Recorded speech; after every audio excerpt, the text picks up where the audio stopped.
I'm Tracy Nicholas, and my co-host Tanya Carwyn and I are passionate folklore practitioners. To us, folkloring is more than a podcast. It's our commitment to help you connect with your roots and awaken the wisdom within you. Welcome to Folkloring. I'm Tracy Nicholas. And I'm Tanya Carwyn. And in this episode, we're going to be talking about liminal spaces, all things in between. But before we start that, Tanya, what folkloring have you been doing? Well, this week has been kind of a lot of not folkloring, and there's been a lot of life stuff that needed to get done. But the one thing that we did do this week is we finished our Inglenook, which is something we talked about in a previous episode, the one on hearths. And so our little Inglenook bench seat wood storage is in, and the dogs and the kids all love it. So I think that's a good sign.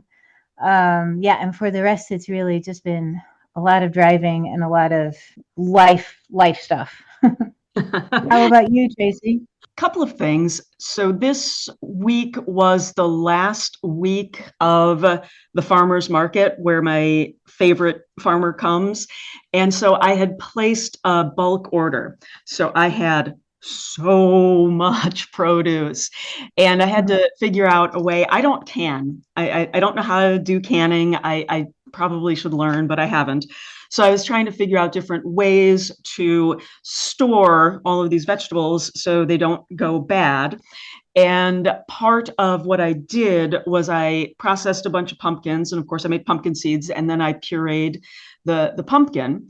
And I was thinking about what you said about making offerings. We were talking about not wasting food. And when I scraped all the actual pumpkin meat out of the shells, I thought, I'm going to put these outside as an offering, and then the animals can eat them. And I did. I put it by my favorite tree, just like you did. So I'm learning from you.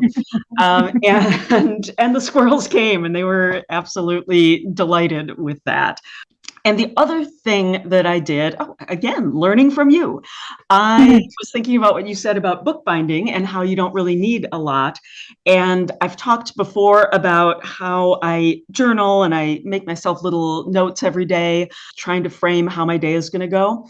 And I took some of the journals that I had completely used up, and they were just sitting on the shelf, but they were super cute little books. And I thought, if I take out the pages and rebind this, I'll have it new to use again.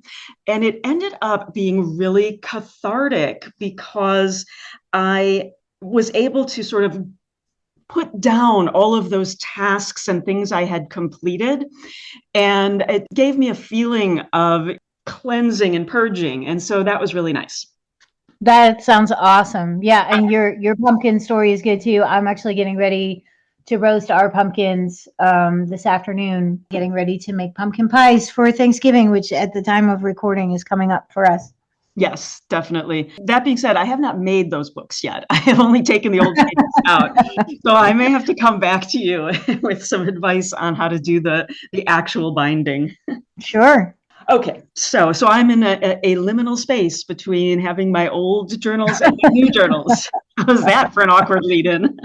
Yeah, good one. Thank you. I guess I'm not being effective at transitioning here. But anyway, let's talk about liminal things, spaces, feelings, times, all things in between. And I think that when we're talking about the state of transition, the state of being in between, it can be physical, it can be emotional, it can be a metaphor. And so I think that it's really about thinking about transition more than the actual spaces. At least in my mind, that's kind of where I went with it. I was just reminded of my kids being little and working with younger children, the whole idea of transitions being difficult unless you really pay attention to them. I hadn't thought of that as I was doing research for this episode, but I'm reminded of it now. It's everywhere, right? Liminality happens all the time in your life, and it's never super easy unless you prepare yourself. Right. You hear a lot that, oh, people don't like change. I disagree with that. People love change, or we'd never do things like go on vacation, right? Uh-huh. It's changing that people don't like. And so I think you can get disoriented in that transition phase because you don't know how things are going to turn out. And, when something changes, when you make a transition, by the very nature of it, change as a person. And I think that that's hard for people. I think that that's definitely true. And if you're looking into the folklore and maybe the historic record, especially of the Indo-European kind of mythology and religion, you see that they're always trying to strike a balance between chaos and order, which is an interesting thing. Like, the idea is that you're trying to live your life in an orderly fashion, in accordance with universal law or whatever. But the thing is, without chaos, so you're trying to find a place where you can stay orderly and not have too much chaos interrupt your life. But chaos is kind of a inciting factor. It is where inspiration comes from. It is where change comes from. And without change, we're nowhere.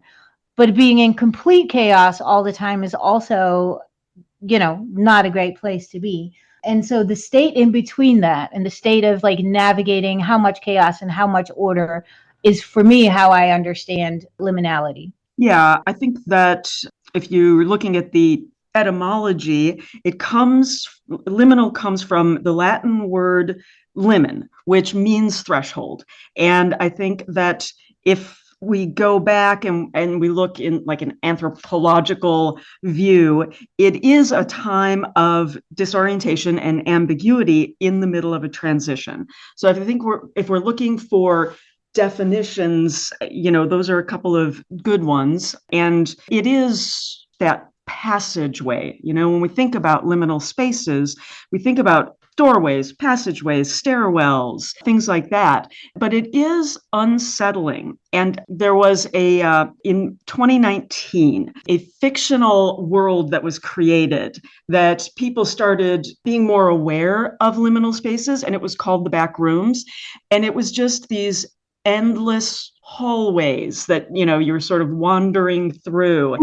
And I mean, the lighting was terrible, and it was like this yellow kind of space, but it felt like an office, but it was empty.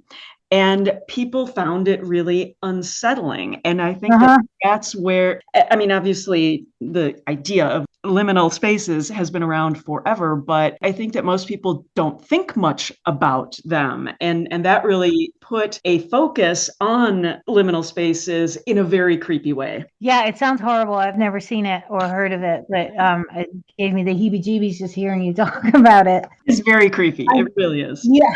I think that it's a factor of our lives, right? Where being so mindlessly driven, many of us, to just the next thing. And if there is a space in between, we're numbing ourselves with screens or other sort of entertainment. It makes it really easy to step over liminal spaces and be unaware of them. But I do think that has an effect on us. Like, we can't, or we ought not to, just skip by the liminal spaces. And then, especially in folklore, sorry, go ahead. That's okay. I was going to say, it's funny because I had not started researching this episode when we recorded the last episode, and I was completely unaware of the fact that I was going to be researching liminal spaces. And that was what I was talking about as what I was doing for my folkloring last week, because I had talked to my friend Al about it. And so I had been paying more attention about, the energy going from one room to another and that kind of thing. But it does occur to me that I hadn't been paying attention to it before that conversation and before that came into my awareness. I was just stomping around my house doing my regular thing. But you do forget to pay attention to it. Absolutely. Yeah. And what I find interesting is that in folklore, liminal times in a person's life are often considered extremely dangerous. So you find a lot of folk magic and practices that surround liminal times. And we'll talk about that later. transitions in a person's life, from girl to woman, or getting married, or having children, all these, birth, all these very liminal times in a person's life are very much considered extremely dangerous, and as such in need of protection. And so that is an interesting concept for me, where we skip over that so much, where birth is often so medicalized, not even being made as easy as possible, and we don't even look at not necessarily just physical dangers, but we don't really look at the psychology of it all, and what it does to your folk soul, really. So yeah, I'm glad that we're doing this episode and we're taking a deeper look at liminal times and spaces.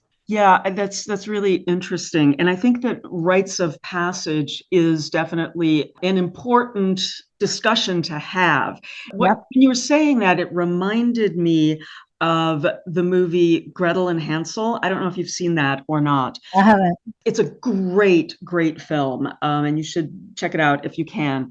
But there is a part of it where she goes through, her first menses, and it's so interesting of this crone, being the witch, mentoring her in this moment of transition.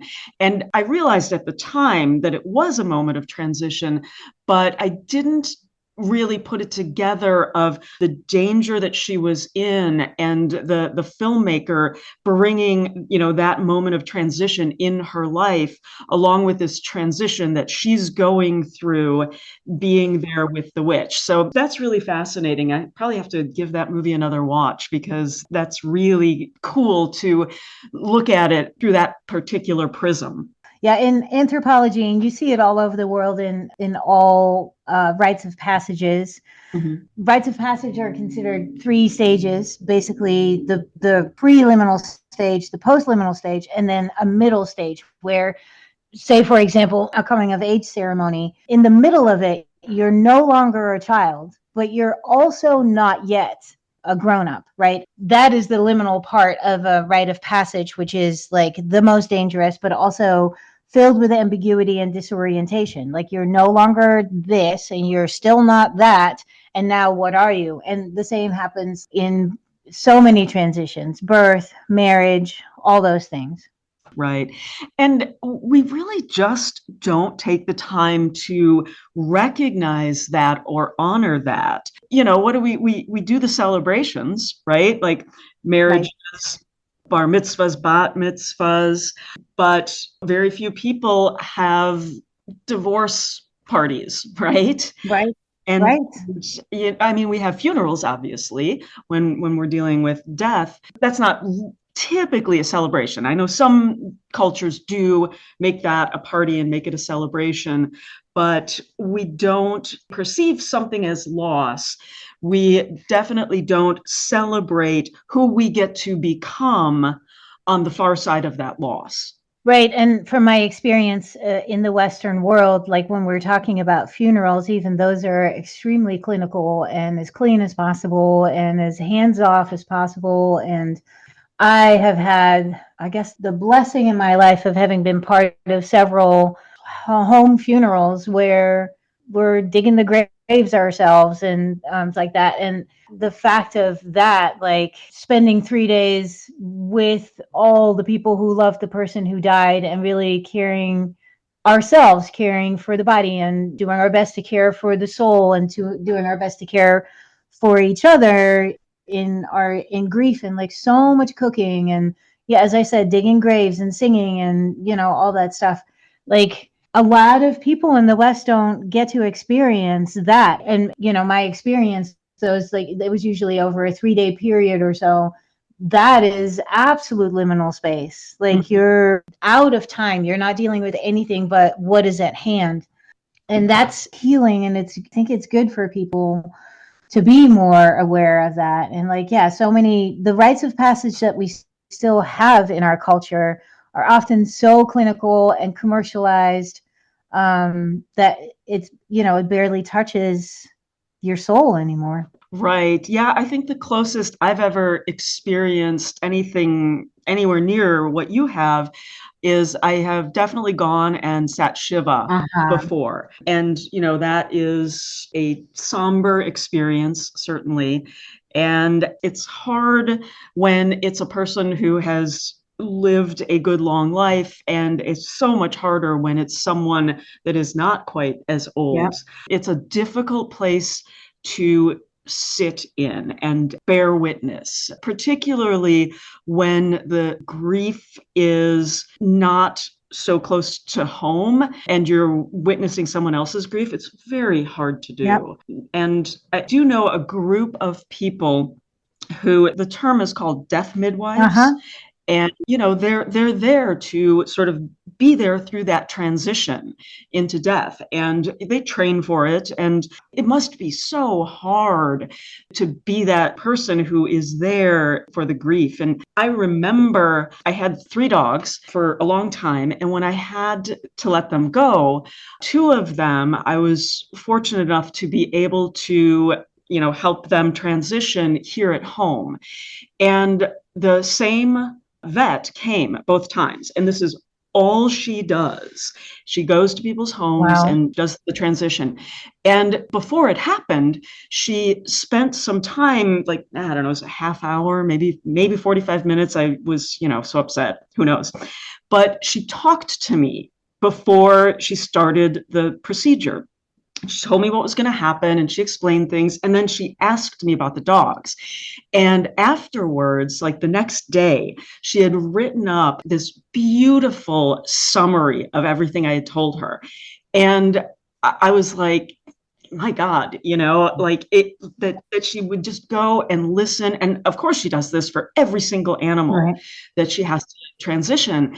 And it was just, I thought, who can do that all day, every day? Like, what kind of beautiful soul can do that? Well, so what that brings up for me is like the people that put themselves in a profession that deals with liminality, on a daily basis. And I am reminded of midwives. I had my children at home with midwives, and it was just like that. It was so they were just holding like the gatekeepers to the liminal space that I was going through giving birth, and it's just amazing.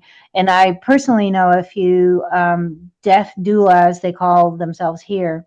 Yeah, being with grieving people, and this is what you do. It's got to be a calling, right? You can't just decide to do that one day. Right. But yeah, we have examples of other folks that basically live their lives in a liminal space. And we have some examples, like still actually monks and nuns often put themselves in a place out of place, right? You're removing yourself from the world. And like, I don't know if we have a whole lot of hermits anymore, but back in the day, hermits did the same. They took themselves out of the world and into a liminal space. And then often you see also, this is also kind of a more older concept, I guess, but outlaws, they didn't put themselves out of the world, but they got taken out of the world. And what you often see when people put themselves or are taken out of the world and put themselves in a liminal space, we consider them dangerous or holy. I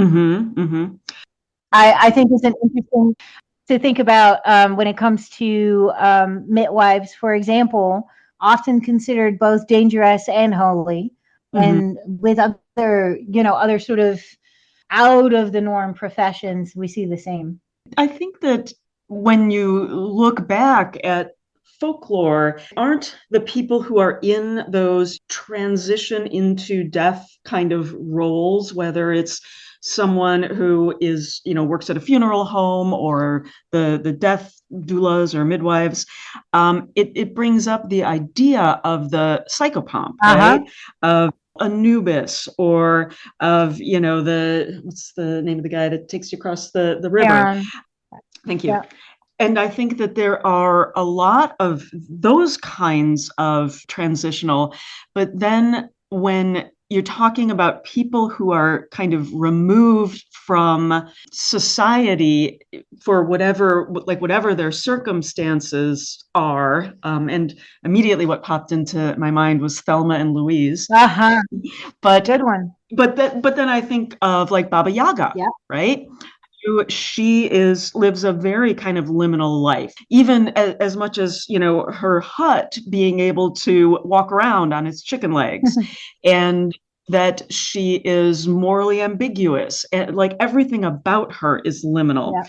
And so I think that there are lots of good examples of kind of how we think about transition, and we do think about it in the way that it is dangerous. Yes. It's hard to give up part of who we were. And when we do give up part of who we are and we grow and we change, oftentimes the people that care about us don't like it and don't want us to change because they liked the way things were. And, you maintain the status quo because it's comfortable, right? Even if it's not who you're meant to be or who you're meant to grow into. Yeah, absolutely. Yeah. And just the idea of like, wouldn't it be so nice and safe if we could just skip the liminal space and go from one thing to the next? And we just can't. Exactly. Yeah. I mean, I remember when I was getting divorced and I had to sell my house and buy a new house and all of that. It was really upsetting because I knew what I was giving up, right? Even though it was not right for me, it was not a happy situation, but I knew it. And I had no idea what my future was going to look like on the other side.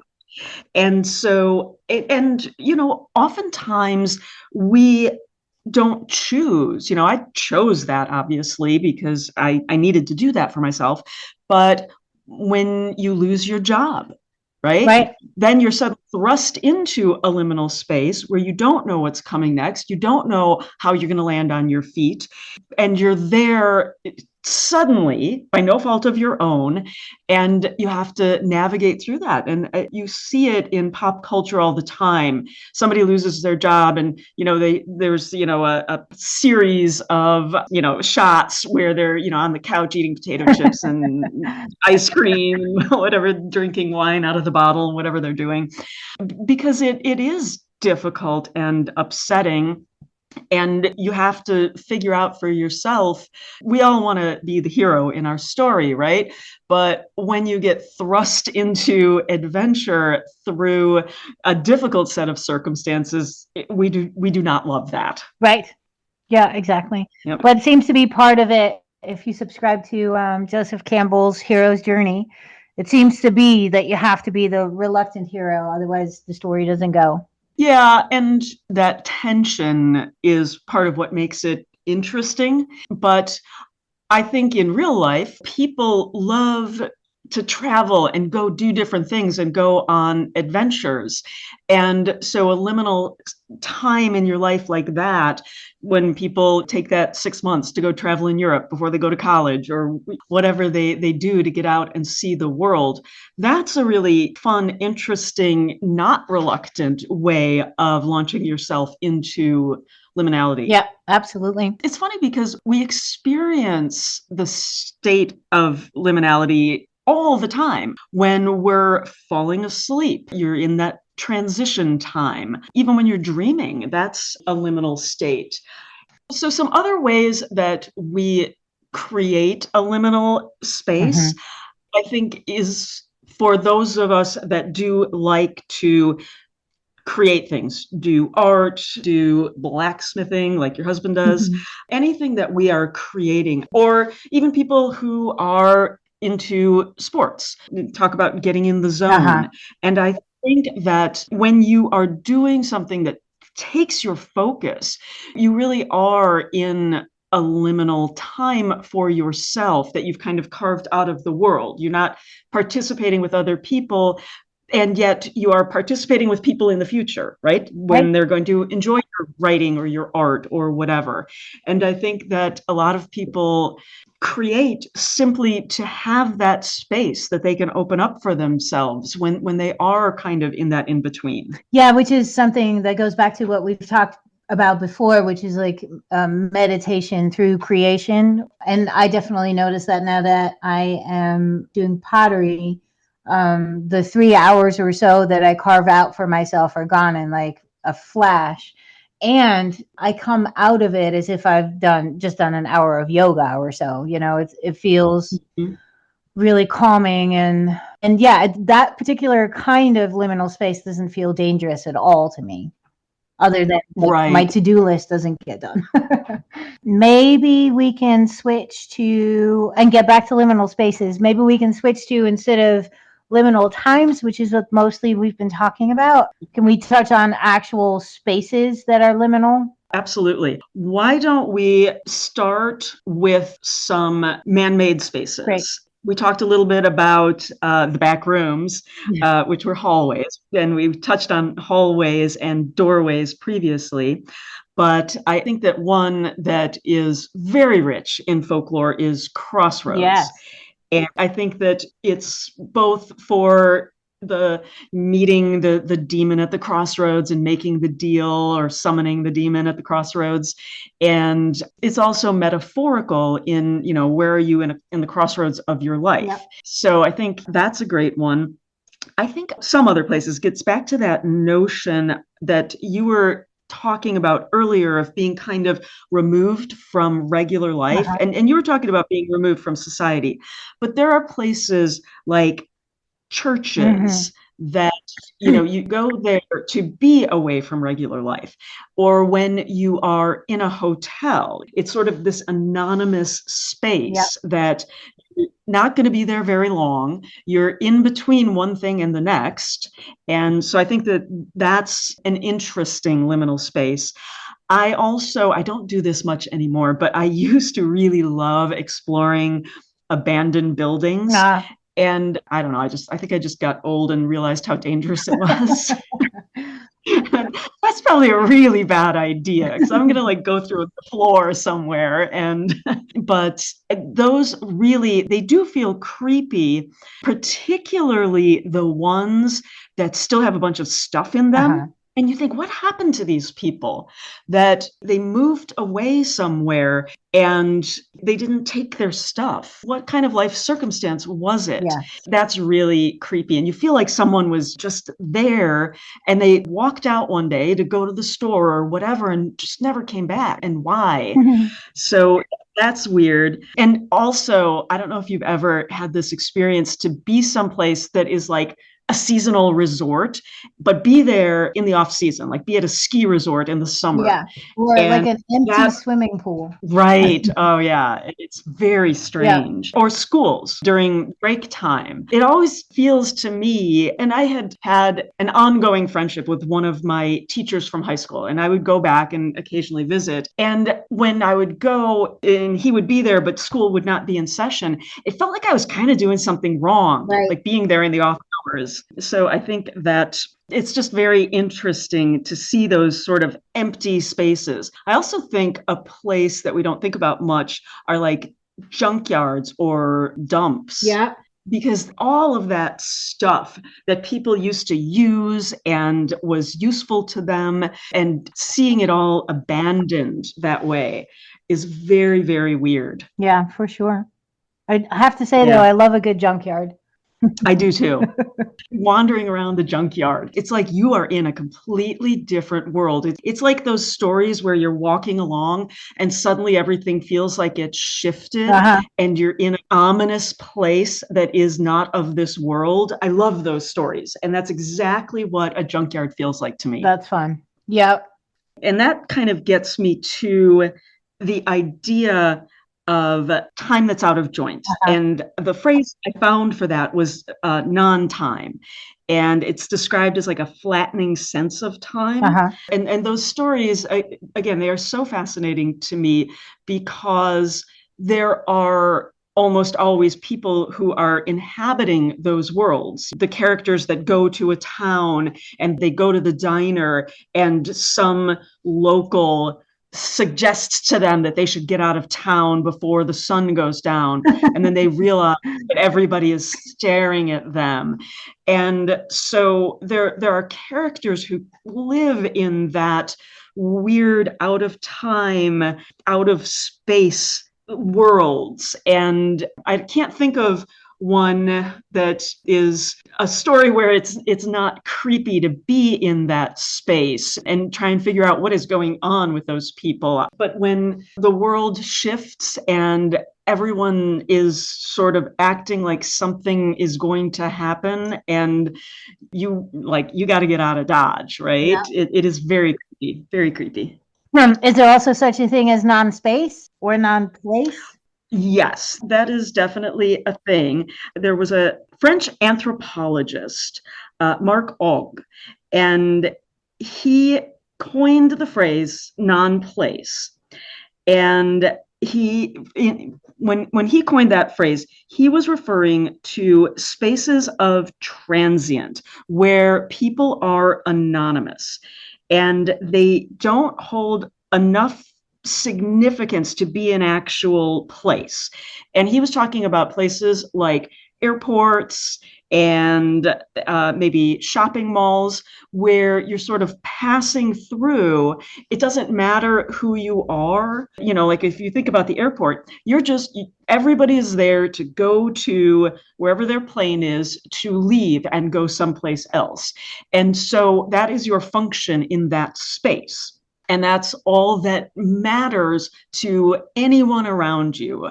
And that's all that matters about everyone around, that matters to you about everyone around you. Yeah. You know what you're trying to do. You can be nice, whatever, friendly, but it doesn't matter because you're all just travelers. That's your identity in that space. And what's interesting about the idea of non-space is it is a non-place depending on who you are, right? If you're working security or you work in a shop in the mall or, you are working in one of the little stores in the airport, it's not a non-place to you, right? Because you know people there and you have a function there that is your day-to-day life instead of just that sort of transition moment in your life. Interesting. And there's also the idea, okay, so there's a phrase that I found that was heterotopia. And the philosopher Michel Foucault was talking about certain cultural or institutional kinds of spaces that are somehow other. And is talking about things like ships and bars and prisons and brothels, where there's something either intense that happens there or something disturbing that is, again, outside of daily life. And I have a quote from the American academic Walter Russell Mead. He says, "Utopia is a place where everything is good. Dystopia is a place where everything is bad. Heterotopia is where things are different. That is, a collection whose members have few or no intelligible connections with one another." Mm-hmm. And I think that it is interesting because those places they can be like their own world, right? Where, you think about a boarding school and they have their own kind of culture, or a prison that, again, has its own structure and hierarchy. And when people get put in situations like that, how they are outside of regular life. It's not liminal necessarily, but it is that concept of being removed from the regular and the day-to-day. And isn't that often where we see adventures start? Well, I do. The examples that you use, I do think for sure are liminal spaces like boarding schools or hospitals. And what else did you say?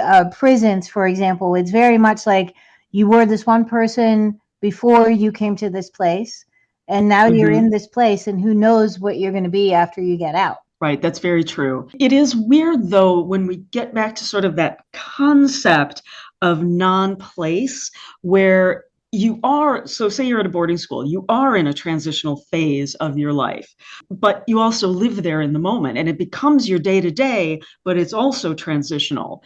And that, I think, is very unusual to kind of get my head around, because I don't know that I've really, I suppose When I lived in apartments, it was kind of akin to that because I knew I wouldn't be there forever.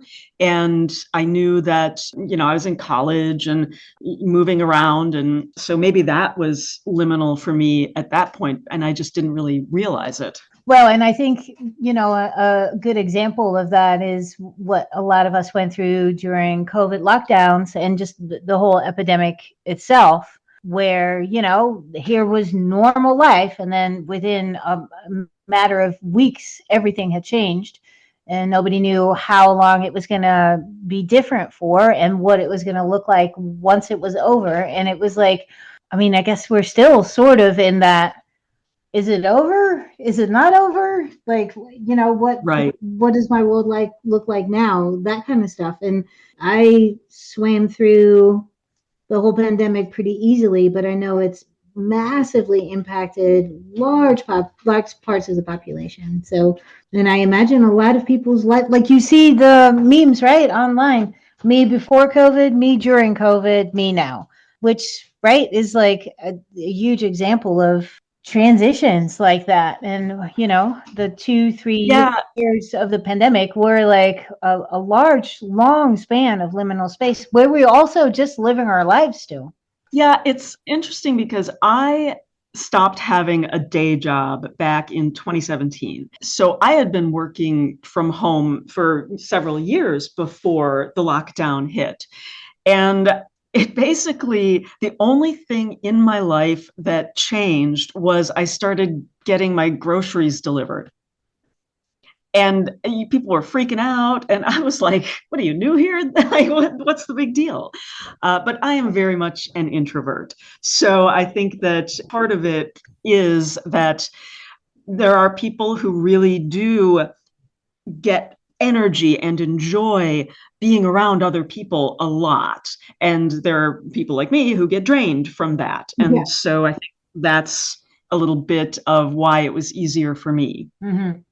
But other spaces, let's talk about other liminal spaces. Yeah. This one was interesting to me when I started thinking about it, but thinking about museums as liminal, because you go from one gallery to the next, and there's all of these different times represented and objects that represent different, styles and different cultures. And so it's like passing through a museum is such an interesting way to sort of stay in a liminal kind of mindset. And I think that it's really one of the reasons that we enjoy going to museums is seeing the way that all of these objects, thinking about the way people would have used them and how they would have lived. And I think that it's sort of taking yourself into a liminal mindset when you get to go and wander through a museum. Right. Yeah. Interesting. That's definitely, I can definitely see that. And there's also we already mentioned when you're making something and or in any sort of creative pursuit, getting into a flow state. Flow state could be considered a liminal state, I would say. And we also already discussed churches and temples and things like that. But I want to bring up specific ritual times and also purification, particular purification rituals. You mentioned the mikvah from Hebrew tradition. These days, cold plunges are really kind of popular. And I see that as not of course, a physiological response is what most people are after, I think, but as a psychological thing, but also as a purification ritual, I can see it very much as a liminal state that you're in. Right. Yeah. Right. Yeah, I think that when I think about the mikvah, what I know about it is from my days when I worked in construction, and I was on the team that was building a facility that was going to have a mikvah. And it's fascinating because it's for after a woman has her period and she goes there to bathe. And that's the purification part of it. And it's very interesting because the woman will come in through a specific, special door that is just for to go to the mikvah. And I believe there is an attendant there. But you don't, at a certain point, you don't have any human contact until you bathe and then come back out and are sort of reborn anew, and you've had that purification. And they also, there is a certain percentage of the water that is in the bath that can't come from the tap. It has to be like rainwater. And so there's a special way that they collect and make sure that the water is clean for use and all of that. And it's just the idea that it is absolutely constructed in a specific way that woman can go through that particular ritual. And I think that a lot of purification rituals, and I'm thinking off the top of my head of like baptism, that happens in a space that's used for other things as well. And so I think that it's just a very powerful idea, and maybe it's going to the spa is like that, right? Yeah. Maybe we can move on to examples of liminal spaces from folklore. And the point that I want to make, that I think folklore in and of itself is liminal. It's a little bit like memory, and it's a little bit like from the past into the future, and not quite of this world. Yeah, I think that, when people, like when the stories are so often of going off on an adventure. And I think that that's part of why we like them so much, is that it is taking away from the regular day-to-day life, like the miller's son who decides that he's going to go win the princess, but he has to perform these tasks. And it's nice to think about that and think, if I break out of my boring office job, maybe I could go have the adventure and everything would change for me. Right, exactly. And the adventure is like, that's usually the stories. A folktale usually takes up mostly liminal space. You have the beginning and then you have the end, but in between everything is in flux and liminal. And I think that's one reason why people also drift toward virtual reality. I think that, a lot of gaming is obviously, mentally going on the adventure. And I think that, we do like to be able to break out of our regular lives. We sort of have a love-hate relationship with liminality, don't we? Yeah. Like it's like dangerous, it's unsettling, but we want it, but we don't want to be unsafe. It's really, and isn't that one of the reasons that we love folklore tales? Because we get to sort of live by proxy through the dangerous parts to get out the other side. Yes, absolutely. And I think it gives us information, right? Especially folktales give us information of not necessarily how to do things, but that things are possible. Right. And I think there are representations in folklore. There's always a lot of danger in the forest, which was true for people. I mean, it still is true in certain areas.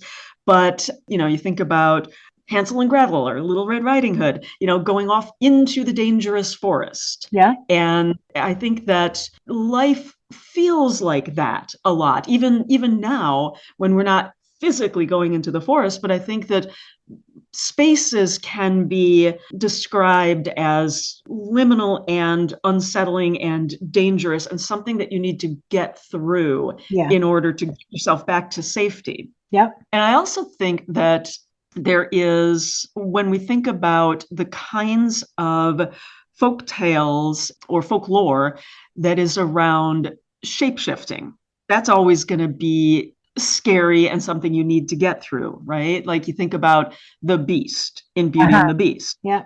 Or werewolves. Right. And sort of that transition, when we think about that transition, it's almost always fairly horrible. And you see, like, when we see it in pop culture, where it sounds like bones are breaking and things, and to shift into a completely different form, it's scary. Not in every case. I wouldn't say in the case of like the Selkie that, it's basically just the person taking off, or, the being taking off the skin and putting it aside.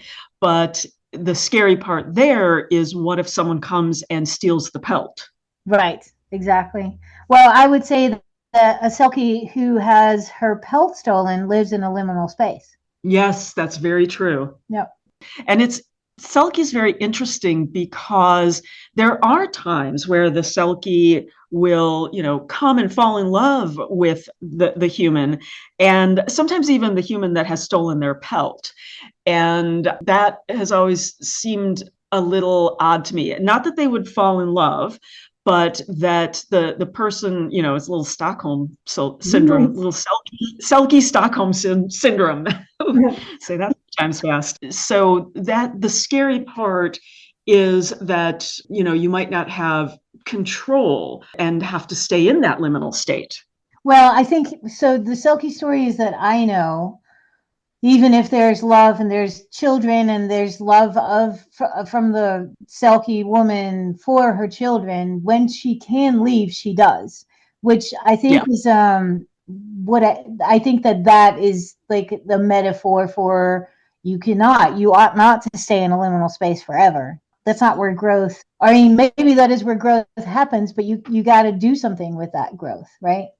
It's the same as like people on healing paths that it just goes on for years and years, and they're always healing whichever thing it is. It comes a time where you need to integrate and take stock again and see what's going on for you now, I think. And then maybe go back, but yeah. And I think that's just the case for the kind of every sort of liminal place you find yourself in life. You can't just stay there. Right. And, back to Beauty and the Beast. He stayed being the beast until he learned his lesson to not be horrible, right? Right. And so there is this unhappiness of being forced to stay in the liminal state, and this sort of joy when you come out the other side. And I think that you're right. It's a metaphor for the growth that you have and that sort of relief of leveling up in your life, right? Yeah, it's the same as the Mother Hala story, where the girl has a wicked stepmom, bad life, goes to Mother Hala, where everything sounds like just awesome and lovely. I'd spend the rest of my life there, until she decides that this has been enough and she needs to go back. Mm-hmm. And that being supported by the otherworldly creature that is Mother Hala, like that, and rewarded, right?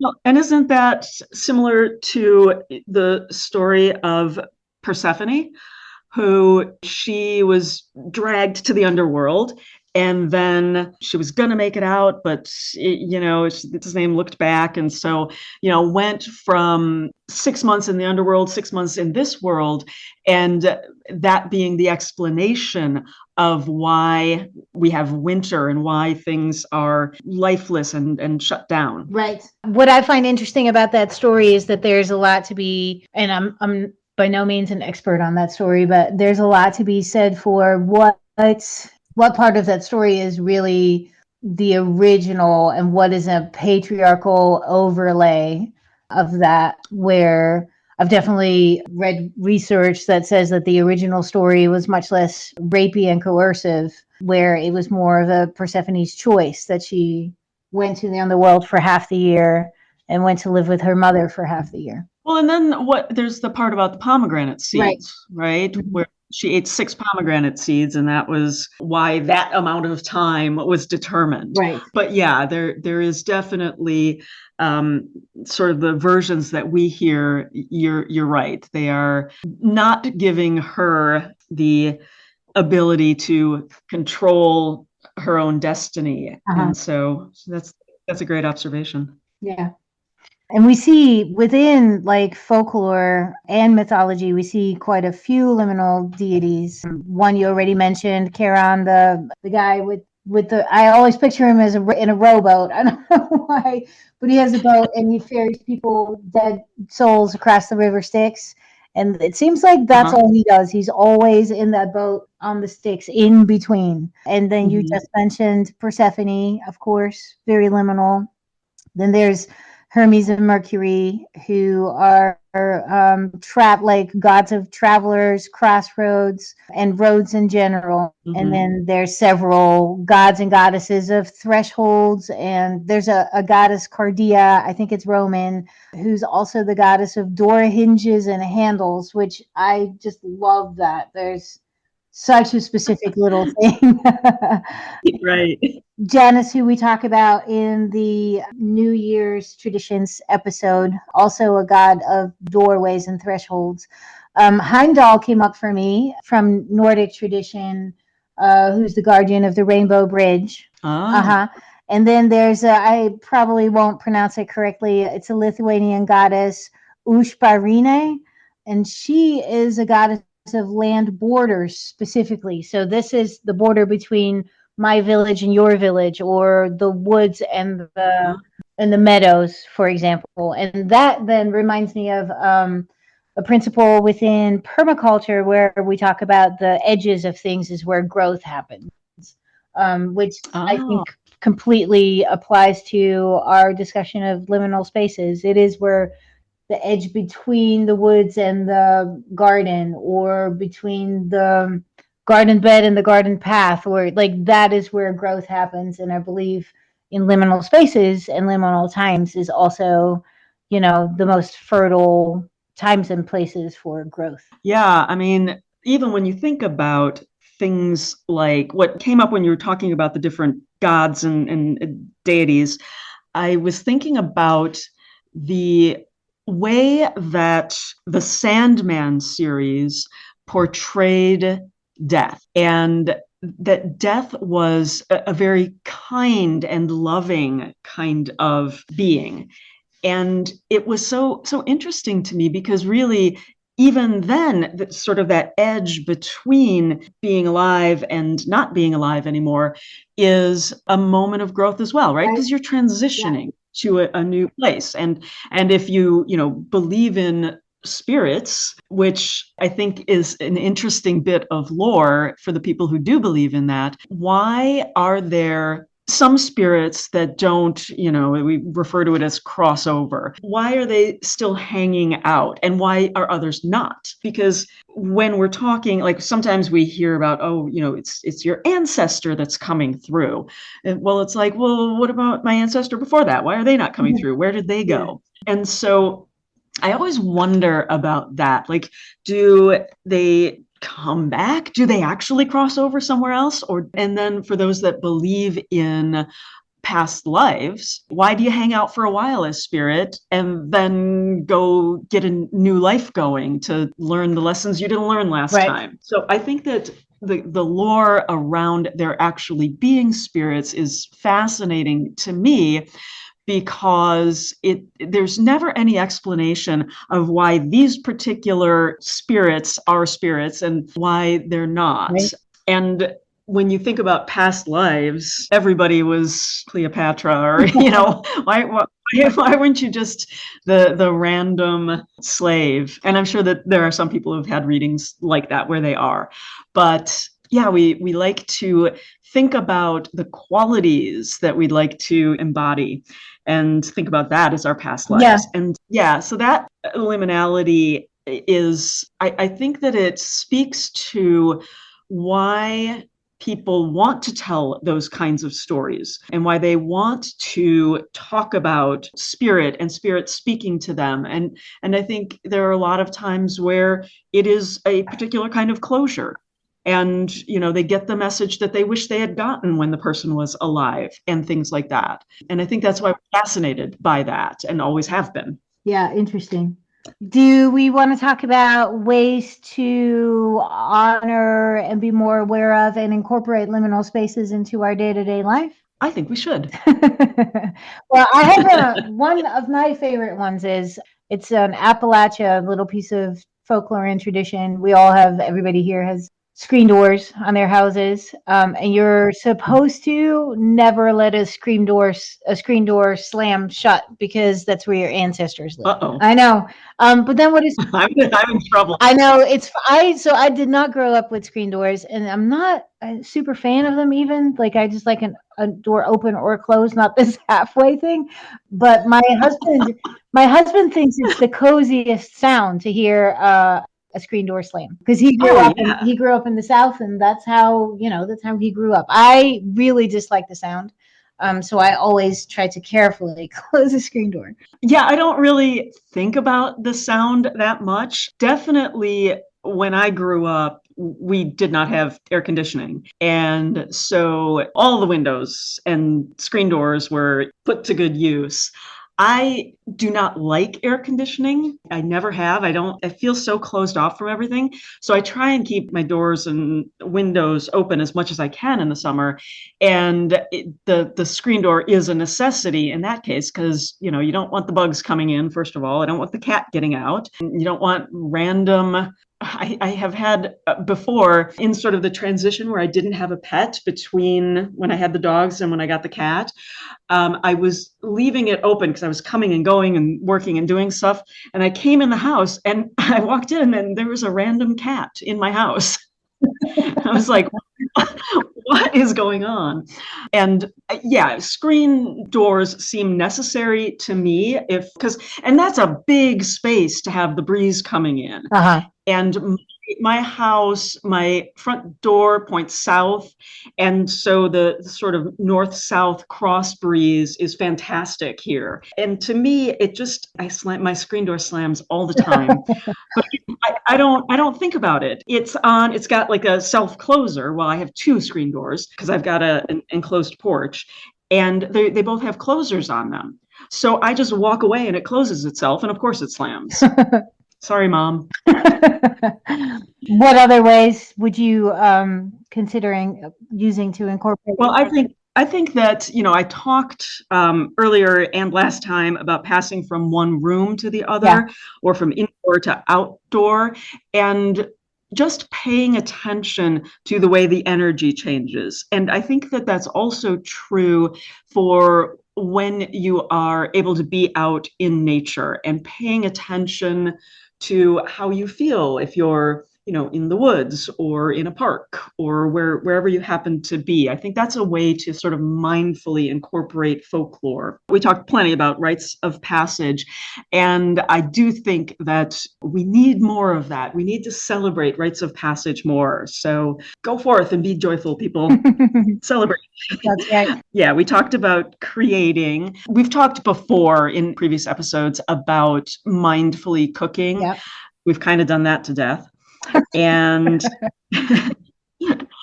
paying attention to the different times of day, when it's dusk, when it's dawn, the change of seasons. And it's fascinating because I have a friend who at one point he was talking about how he views more than 4 seasons, because he thinks that in between, like say in between fall and winter, there is a transition kind of season where it doesn't feel quite like fall. It's not those, warm days, cool nights, the leaves are falling, but it's also not full-blown winter where it's hard snow and below freezing for a period of time.